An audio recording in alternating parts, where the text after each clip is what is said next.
इस कार्यक्रम को जॉय स्माइल मिनिस्ट्रीज के मित्रों और भागीदारों द्वारा संभव बनाया गया है। कभी कभी आपको पता चलता है कि जिसे आप अपना सबसे बड़ा दुश्मन समझते थे वो वास्तव में आपका सबसे बड़ा दोस्त है।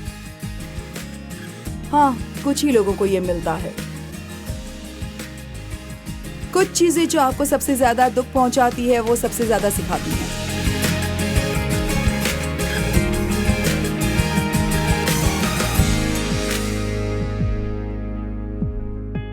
आज सुबह मैं नम्र रवैया रखने के बारे में बात करना चाहती हूँ।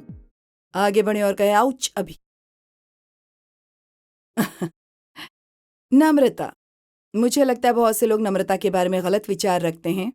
वे सोचते हैं कि इसका मतलब बस लोगों को आपके ऊपर चलने देना है और वास्तव में ये वैसा नहीं है। सच में सभी सद्गुणों से नम्रता पाना और बनाए रखना सबसे कठिन है, क्योंकि हम सभी पहले होना चाहते हैं, हम सभी ध्यान आकर्षित करना चाहते हैं, हम सभी महत्वपूर्ण होना चाहते हैं और हम वे सभी चीजें हो सकते हैं, लेकिन ये मसीह में होना चाहिए, हम में नहीं। और मुझे ये कहना अच्छा लगता है कि हम सब कुछ हैं, कुछ भी नहीं। सब कुछ मसीह में है, स्वयं में कुछ भी नहीं। सब कुछ मसीह में है, स्वयं में कुछ भी नहीं। मुझे इससे नफरत है। खैर, मैं एक स्वनिर्मित व्यक्ति हूँ, ठीक है। हो सकता है अगर आप हैं, लेकिन आप लंबे समय तक टिक नहीं पाएंगे और आप इससे खुश नहीं होंगे। और मैं स्वाभाविक रूप से वो करने का हकदार नहीं हूं जो मैं कर रही हूं। मेरे पास इसके लिए सही शिक्षा नहीं है, शायद मेरा व्यक्तित्व भी सही नहीं है, मेरी आवाज थोड़ी अनोखी है, और लेकिन मैं यहाँ हूं। और परमेश्वर परमेश्वर किसी के साथ कुछ भी कर सकते हैं, लेकिन नम्रता इसका एक बड़ा हिस्सा है, चाहे आपके पास ये हो चाहे आपके पास नहीं हो। और मैंने 45 साल पहले 12 लोगों के साथ बाइबल अध्ययन शुरू किया था और वो बढ़कर 25 हो गया। और मैंने वो बाइबल अध्ययन 5 साल तक अपने घर पर हर मंगलवार रात को किया। और वे 5 साल बहुत लंबे थे और मेरे पास एक बड़ा दर्शन और थोड़ी वास्तविकता थी। क्या कोई जानता है कि मेरा इससे क्या तात्पर्य है? खैर, हम हमेशा सोचते हैं कि हम परमेश्वर का इंतजार कर रहे हैं, लेकिन ईमानदारी से कहें तो वो हमारा इंतजार कर रहे हैं। और मुझे घमंड की समस्या थी। मुझे घमंड की समस्या थी क्योंकि मैं असुरक्षित थी, और जो लोग असुरक्षित हैं वे महत्वपूर्ण महसूस करना चाहते हैं। जब मैं बड़ी हो रही थी, मेरे साथ दुर्व्यवहार किया गया और इसलिए मुझे हमेशा ऐसा लगता था कि मैं अच्छी नहीं थी, जैसे मेरे साथ कुछ गलत था। और मेरे पिता हमेशा मुझसे कहते थे कि मैं कुछ भी नहीं बन पाऊंगी, और इसलिए मैं किसी भी चीज से ज्यादा चाहती थी कि मैं महान बनूं, महत्वपूर्ण बनूं। और परमेश्वर वास्तव में मेरे साथ तब तक कुछ और नहीं कर सकते जब तक मैं उस मनोवृत्ति से छुटकारा नहीं पा लेती। परमेश्वर वास्तव में केवल नम्र लोगों का ही उपयोग कर सकते हैं। ये नम्र लोग ही हैं जिन्हें मदद मिलती है। बाइबल कहती है परमेश्वर अभिमानियों का विरोध करता है, परंतु वो नम्र लोगों पर अनुग्रह करता है। परमेश्वर अभिमानियों का विरोध करता है और वो नम्र लोगों पर अनुग्रह करता है। अब घमंड छिपने में बहुत अच्छा है,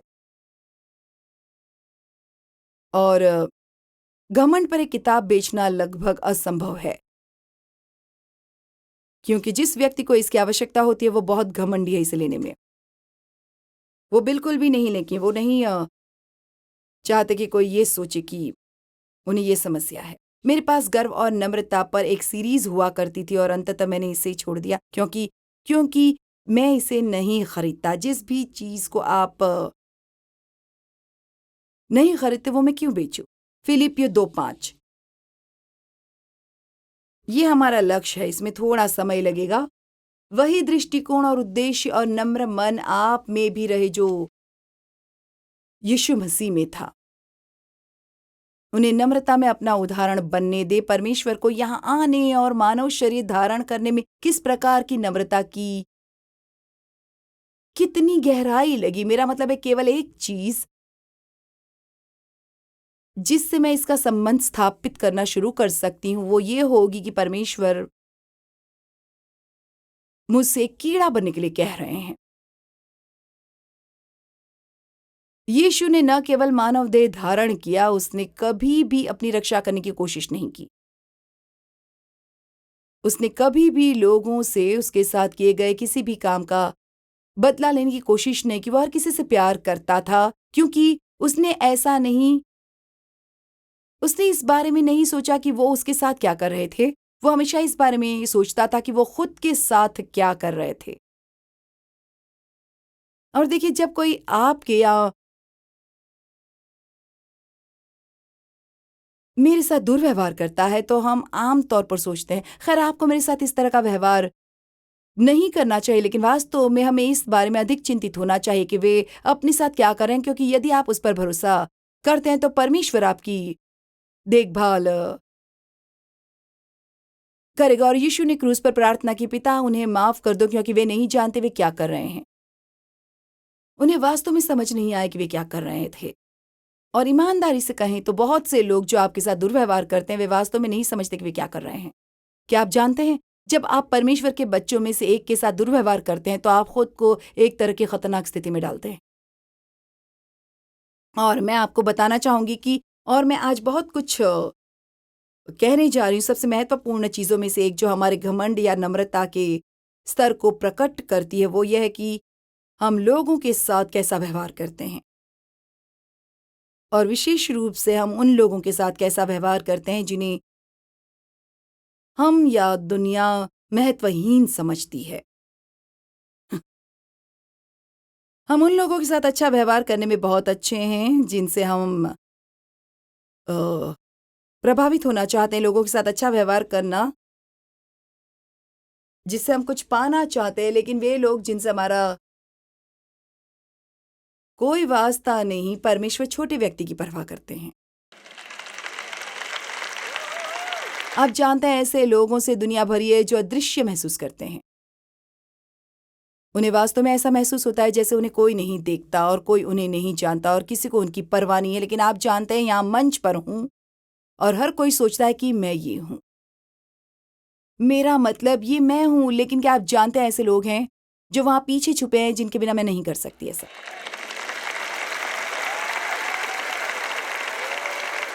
हमारे पास एक कॉन्फ्रेंस डिपार्टमेंट है जो समय से पहले महीनों तक कड़ी मेहनत करता है। मेरा मतलब है, हमने अगले साल के लिए हर स्थान पहले से ही बुक किए हैं। ऐसा करने में बहुत मेहनत लगती है और हमारे पास ऐसे लोग हैं जो ये सब करते हैं। पीछे एक कैमरा है जो बहुत प्रतिभाशाली लोगों से भरा है जो इसे टीवी के लिए फिल्मा रहे हैं, और इसलिए आज हम यहाँ जो कर रहे हैं उसे दुनिया भर में 100 से अधिक भाषाओं में प्रसारित किया जा सके। वे महत्वपूर्ण है, बहुत ही जरूरी। क्या आप जानते हैं कि और कौन महत्वपूर्ण है? जो लोग मदद करते हैं। आपकी मदद करने वाले लोगों के बिना ऐसा नहीं किया जा सकता। ऐसा नहीं, जब वे दिखाई देते हैं तो ये कमरा ऐसा नहीं दिखता। आपको देखना चाहिए कि जब हम सामने आते हैं तो ऐसी जगह कैसी दिखती है। मेरा मतलब है, वहां कोई रोशनी नहीं है, कोई कुर्सियां नहीं हैं। किसी को इनमें से हर एक कुर्सी को लगाना पड़ता है। और मुझे नहीं लगता कि लोग वास्तव में, मैं नहीं सोचती, और ये वास्तव में सिर्फ ज्ञान की कमी है। मुझे नहीं लगता कि लोग वास्तव में उन्हें जो दिया जा रहा है उसकी सराहना करते हैं। जब हम आपको इस तरह की कोई चीज के लिए आमंत्रित करते हैं जो मुफ्त है, ये मुफ्त कौन देता है?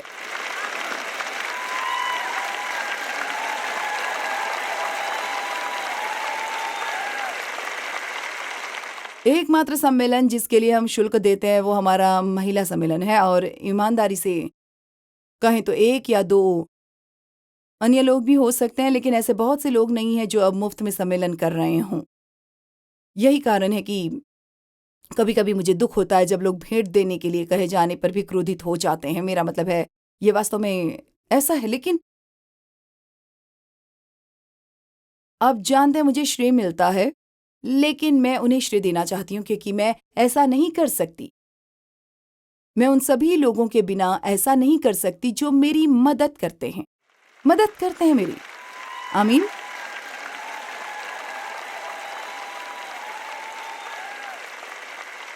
खैर, नम्रता क्या है? खैर, नंबर 1 ये घमंड के विपरीत है। और अभिमान का अर्थ है घमंड करना या ऊंचे विचार वाला होना। अपने बारे में जितना आपको सोचना चाहिए उससे अधिक ऊंचा सोचना। परमेश्वर नहीं चाहता कि हम अपने बारे में कम राय रखें। लेकिन वो नहीं चाहता कि हम अपने बारे में जितना सोचना चाहिए उससे अधिक सोचें, और वो निश्चित रूप से नहीं चाहता कि हम अन्य लोगों के बारे में कम सोचें। हर बार जब हम किसी का न्याय करते हैं तो ये हर बार घमंड का फल है। जब भी हम किसी की आलोचना करते हैं तो ये गर्व का फल होता है, क्योंकि हम केवल उन लोगों की आलोचना करते हैं जो इसे उस तरह से नहीं करते हैं जिस तरह से हम करते हैं, या इसे उस तरह से नहीं करते हैं जैसा हम सोचते हैं कि हमें करना है। खैर, मैं ऐसा कभी नहीं करूंगी। खैर हनी, जब तक आप उस स्थिति में नहीं आ जाते तब तक आप नहीं जानते कि आप क्या करेंगे, और ये कितना दयनीय है जब आपके पास ऐसी कोई चीज आती है और आप चले आते हैं। रोशनी बहुत तेज थी, संगीत बहुत तेज था। आप जानते हैं, लोगों ने हमें लिखा है कि जॉयस की इयरिंग बहुत लंबी थी। आप मुझे बस इतना ही बता सकते हैं कि मैं इसे करने में कितनी मेहनत करती हूँ, वो कितने मेरे इयरिंग के पीछे पड़े हैं। खैर, अ, मैंने 5 साल तक उस बाइबल स्टडी को लिया और फिर 1 साल तक मैं कुछ नहीं कर पाई। मैंने सोचा कि परमेश्वर चाहता है कि मैं बाइबल स्टडी बंद कर दूँ। उसने कहा, देखो, मैं एक नया काम करता हूँ। खैर, मुझे वो नहीं मिला जिसकी मैं आशा कर रही थी। मुझे लगा कि मैं तैयार हूँ, मैं दुनिया में आने वाली हूँ। ठीक है, मैंने 1 साल तक कुछ नहीं किया, लेकिन परमेश्वर ने मुझ में कुछ किया जो किया जाना था, और इससे पहले कि मैं अगले स्तर पर जा सकूं, और परमेश्वर हमें स्तरों में ही बढ़ावा देते हैं, स्तरों में, ठीक वैसे ही जैसे आप स्कूल से गुजरते हैं। किंडरगार्टन 1, 2, 3, 4, और आपको हमेशा परीक्षा पास करनी होती है, और परमेश्वर आपको अगले स्तर पर जाने से पहले हर स्तर पर आपकी परीक्षा लेंगे। और यदि आप उस स्तर की परीक्षा पास नहीं करते हैं, तब आप आगे नहीं जा पाएंगे। जब हम स्वर्ग पहुंचेंगे तो हम में से कुछ लोग अभी भी सैंडबॉक्स में होंगे।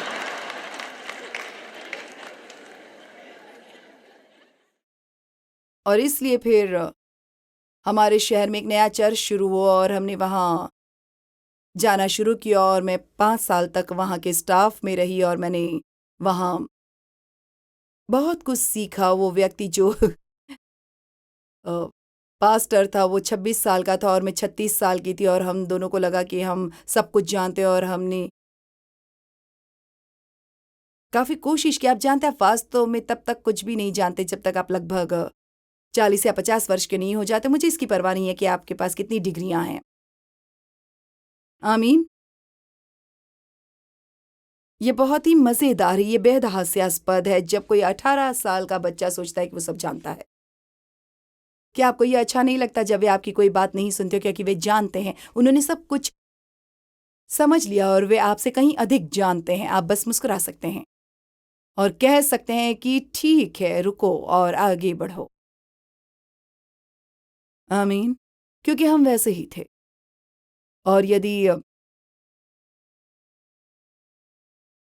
हम अधिकार में जो जा रहे हैं, तो परमेश्वर को हमारे लिए जो काम करना है उनमें से एक ये है कि हमें अधिकार के अधीन रहना सीखना होगा।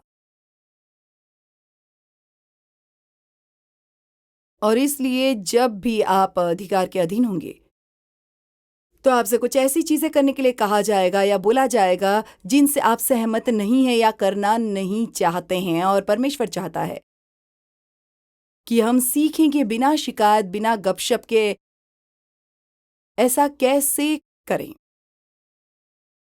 हाँ। हाँ। और आखिरकार मुझे चर्च में किसी और से कुछ भी न कहने के बारे में बहुत अच्छा लगा, लेकिन फिर मैं घर जाती और अपने पति से वो सब कहती, और परमेश्वर ने कहा, ना, नहीं, वो नहीं है जिससे आप बात करते हो, वो ये शब्द है, मैं ये नहीं सुनना चाहता। मैं चाहती हूँ कि आप अपने होंठ बंद करें और बस वही करें जो आपसे करने को कहा गया है। मैन, ये कठिन था। और ऐसी बहुत सी चीजें थी जो मेरे दिल में थी, जिन्हें मैं करना चाहती थी, इतनी सारी चीजें। और मैं अपने पास्टर से पूछती, क्या मैं एक किताब लिख सकती हूँ, और उन्होंने कहा नहीं। और वे शायद मेरे अब तक के सबसे अद्भुत, सबसे भयानक 5 वर्ष थे। आप जानते हैं कि मेरा क्या मतलब है? आपके पास कुछ ऐसा हो सकता है जो एक ही समय में अद्भुत और भयानक हो। और कभी-कभी आपको पता चलता है कि जिसे आप अपना सबसे बड़ा दुश्मन समझते थे, वो वास्तव में आपका सबसे बड़ा दोस्त है। हाँ, काफ़ी लोगों के साथ होता है। कुछ चीज़ें जो आपको सबसे ज़्यादा दुःख पहुँचाती हैं, वो सबसे ज़्यादा सिखाती हैं।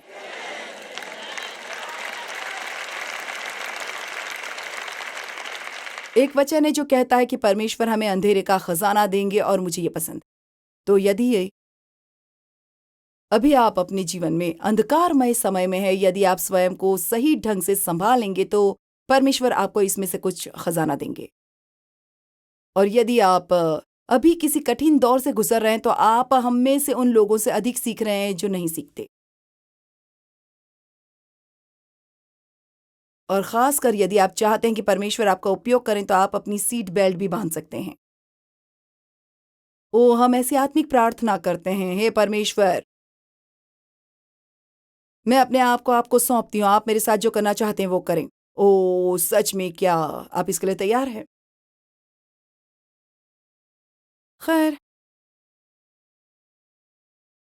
काश मेरे पास भी जॉयस जैसी सेवकाई होती। वो स्वीटहार्ट, मेरी इच्छा से ऐसा नहीं हुआ।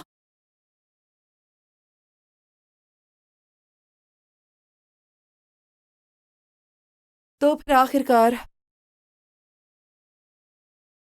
परमेश्वर ने मुझसे कहा कि अब समय आ गया है कि मैं चर्च छोड़ दूं और अपनी सेवकाई ले लूं और उत्तर, दक्षिण, पूर्व और पश्चिम में चली जाऊं। उस समय के अलावा अब उसने मुझसे कहा कि मैं जा सकती हूँ, मैं जाना नहीं चाहती थी और कोई भी मुझे उत्तर, दक्षिण, पूर्व या पश्चिम नहीं जानता था। तो मुझे क्या करना चाहिए था? मैंने चर्च को एक खराब डेस्क, एक कैलकुलेटर और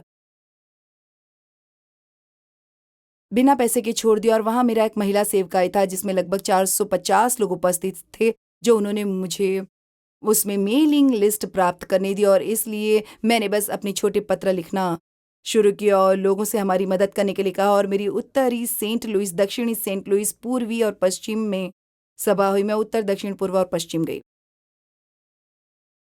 और मेरे लिए आपको पूरी बात बताना बहुत लंबी कहानी है, लेकिन मैं आपको बताऊंगी। जब परमेश्वर ने मुझे बुलाया तो मुझे कोई अंदाजा नहीं था कि इसमें इतना टाइम लगेगा। कोई अंदाजा नहीं था। कभी-कभी मैं उदाहरण का उपयोग करती हूँ। आप जानते हैं, यदि आप बाहर जाते हैं और 1000 टुकड़ों वाला पज़ल खरीदते हैं, तो आप इसे इसलिए खरीदते हैं क्योंकि बॉक्स पर चित्र सुंदर है। ये परमेश्वर से दर्शन प्राप्त करने जैसा है और फिर जब आप उस चीज़ को बाहर निकालते हैं और उन 1000 टुकड़ों को देखते हैं तो ऐसा लगता है सबसे पहला चित्र इनमें से अधिकांश नीले आकाश और हरी घास के हैं और ज़्यादा पज़ल चित्र इनसे अधिकांश नीले आकाश और हरी घास के और फिर शायद यहाँ एक छोटा-सा घर होगा और कभी-कभी आप नीले आकाश के टुकड़ों को एक साथ रखने से इतने परेशान हो जाते हैं कि आप बस चीख पड़ते हैं। अब यदि आप मेरे साथ आत्मा में हैं तो आप जानते हैं कि मैं किस बारे में बात कर रही हूँ और आप में से कुछ लोगों के जीवन में बुलाहट है और आप नीले आकाश और हरी घास से बहुत थक गए हैं। इससे मेरा तात्पर्य है कि आप बार-बार काम कर रहे हैं और कुछ हासिल नहीं कर पा रहे हैं। कभी-कभी आप 1 या 2 सप्ताह के लिए हार मान लेते हैं, लेकिन फिर आप उसी पर वापस लौट आते हैं क्योंकि जब आपके जीवन में कोई बुलाहट है तो आप उससे दूर नहीं भाग सकते। आमीन? और हम सभी को कुछ न कुछ करने के लिए बुलाया गया है। अब आप सभी को कहीं न कहीं एक मंच पर उपस्थित होने के लिए नहीं बुलाया गया है, लेकिन हम सभी को पुलपिट दिया गया है। यह आपके घर के पीछे या कार्यस्थल पर आपका डेस्क हो सकता है, लेकिन यदि आप जीवित हैं और सांस ले रहे हैं और आपका उद्धार हुआ है, तो परमेश्वर आपका उपयोग करेंगे। अभिमान का अर्थ है ऊंची सोच वाला होना, अपने बारे में जितना आपको सोचना चाहिए उससे अधिक सोचना। उन्हें हाल ही में डव अवार्ड मिला और सीसी वाइन्स ने वर्ष के सर्वश्रेष्ठ कलाकार का पुरस्कार जीता और वो एक अद्भुत व्यक्ति है। वो बस अ, मेरा मतलब है वो असली डील है। मैं वास्तव में उसे प्यार करती हूँ और मुझे लगा कि उसने जो किया वो सुंदर था। जब उन्होंने उसे पुरस्कार देने के लिए बुलाया तो वो वहाँ केवल 1 सेकंड के लिए खड़ी रही और फिर उसने गाया, परमेश्वर की महिमा हो, परमेश्वर की महिमा हो, परमेश्वर की महिमा हो, परमेश्वर की महिमा हो, उसने जो कुछ किया उसके लिए। और फिर उसने कहा धन्यवाद और चली गई। वाह! और देखो वो वहाँ है और मैं चाहती हूँ कि आप सुनो कि मैं क्या कहने जा रही हूँ। वो वहाँ है जहाँ वो है, क्योंकि वो जानती है कि वो क्या नहीं है।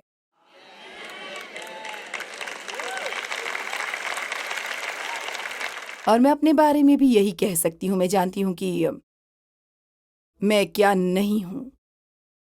और मैं जानती हूँ कि अगर परमेश्वर ने मेरी मदद नहीं की तो मैं जब भी यहाँ पहुँचूँगी तो खुद को बेवकूफ़ बनाऊँगी। और 1 मिनट के लिए भी ये मत सोचना कि मैं कभी भी बिना सीखे और बिना प्रार्थना किए यहाँ आती हूँ, क्योंकि मुझे परमेश्वर की मदद की ज़रूरत है। अब इंटरनेट पर कुछ ऐसा है जिसे आप प्रिंट कर सकते हैं। इसे गर्व के 50 फल कहा जाता है। यदि आप जानना चाहते हैं कि आप घमंडी या नम्र हैं, और ये ब्रेंट डेटविलर नाम के एक व्यक्ति द्वारा है। मैं निश्चित रूप से उसे श्रेय देना चाहूंगी, क्योंकि मैंने ये नहीं लिखा, लेकिन ये बहुत अच्छा है। मैं बस इनमें से कुछ को पढ़ने जा रही हूँ। एक व्यक्ति जिसे घमंड है, वो प्रसिद्ध या महत्वपूर्ण होना चाहता है। खैर, जब मैंने चर्च में काम किया था, अब मैं पीछे मुड़कर देखती हूँ तो बहुत शर्मिंदा होती हूँ, लेकिन ऐसे 5 लोग थे जिनके पास बिल्डिंग के सामने अपना पार्किंग स्थान था, उस पर उनका नाम था। और फिर लीडरशिप जिसका मैं हिस्सा थी, चर्च में हमारी सीटों पर हम सभी अपना नाम रखते थे और मेरी सीट पर मेरा नाम था और मेरे कार्यालय के दरवाजे पर मेरा नाम था और मेरे पार्किंग स्थान पर मेरा नाम था और मुझे लगा कि मैं बहुत महत्वपूर्ण हूँ। जब भी मैंने अपना नाम देखा मुझे बहुत अच्छा महसूस हुआ। जब मैंने bulletin director of women's ministries में अपना नाम देखा, मुझे बहुत अच्छा लगा ये सब देखकर।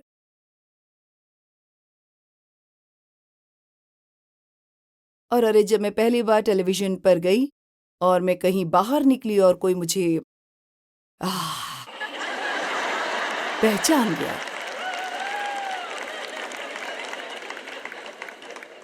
तो मेरे रोमांच का अंत नहीं होता और मैं ईमानदार हो सकती हूँ और आपको बता सकती हूँ कि जब ऐसा होता है तो मुझे उन लोगों के लिए खुशी होती है कि उन्हें मुझसे मिलने का मौका मिलता है, लेकिन मुझे ऐसा कुछ नहीं मिलता। मैं उससे बाहर निकल जाऊँ, आपको पता है ऐसा नहीं है, ओह! किसी ने मुझे पहचान लिया। और जो मैं आप तक पहुँचने की कोशिश कर रही हूँ, वो ये है कि आप इस तरह की चीज़ों से गुज़रेंगे, लेकिन जब तक देखें, मुझे अब एहसास हो गया है कि वे चीज़ें जो मैंने सोची थी कि जब मैंने उस चर्च में काम किया था, तो वे बहुत महत्वपूर्ण थी। इसका कोई मतलब नहीं था। मुझे याद है कि हम नौकरी के लिए किसी का अ, इंटरव्यू ले रहे थे और इंटरव्यू में उन्होंने जो एक चीज़ पूछी थी इंटरव्यू में सबसे पहले, वो थी मेरा टाइटल क्या होगा? और मैंने सोचा कुछ नहीं होगा, क्योंकि मैं तुम्हें नौकरी पर नहीं रखूंगी।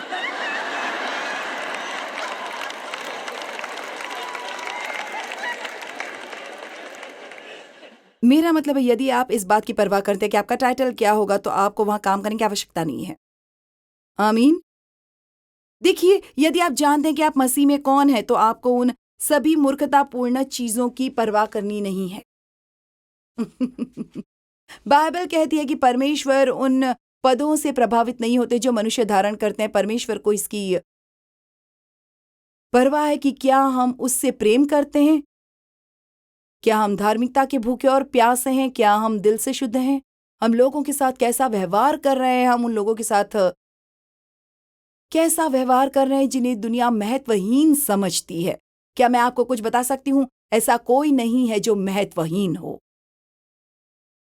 परमेश्वर हर एक व्यक्ति से प्यार करता है, उतना ही जितना वो आपसे प्यार करता है और उतना ही जितना वो मुझसे प्यार करता है। और परमेश्वर देखता है कि हम लोगों के साथ कैसा व्यवहार करते हैं, और यही उसे हमारे बारे में किसी भी चीज से अधिक बताता है। मुझे याद है एक बार मैं एक डायरेक्टर के ऑफिस में थी, मेरे बेटे का हाथ टूट गया था और हम वहाँ कास्ट उतारने के लिए गए थे, और मैं अपनी बाइबल अपने साथ लाई और मैं उसका उपयोग करने वाली थी उस समय को अपनी बाइबल पढ़ने और थोड़ी प्रार्थना करने के लिए। और ये बूढ़े व्यक्ति मेरे बगल में बैठ गए और उनके पैर में चोट लगी थी और उस पर किसी तरह की चीज थी, और इसलिए वो मुझे अपने पैर के बारे में सब कुछ बताना चाहते थे। खैर, मुझे उनके पैर की परवाह नहीं थी। मैं यह सच कह रही हूँ। कम ऑन, मैं चाहती थी वो शांत रहे ताकि मैं आत्मिक हो सकूं। चलिए भी। और मैंने यहां तक प्रार्थना की कि परमेश्वर इन्हें चुप करा दे।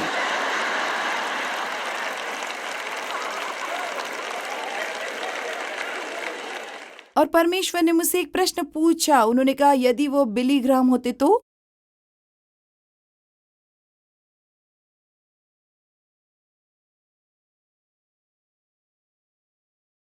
तो क्या आप उनकी बात सुनना पसंद करती?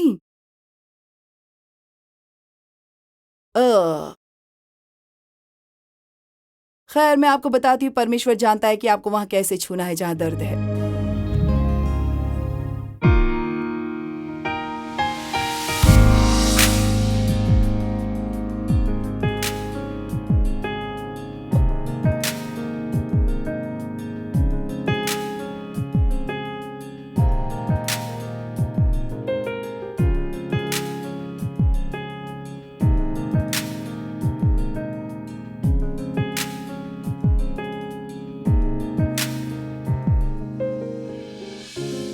इस कार्यक्रम को जॉयस मायर मिनिस्ट्रीज के मित्रों और भागीदारों द्वारा संभव बनाया गया है।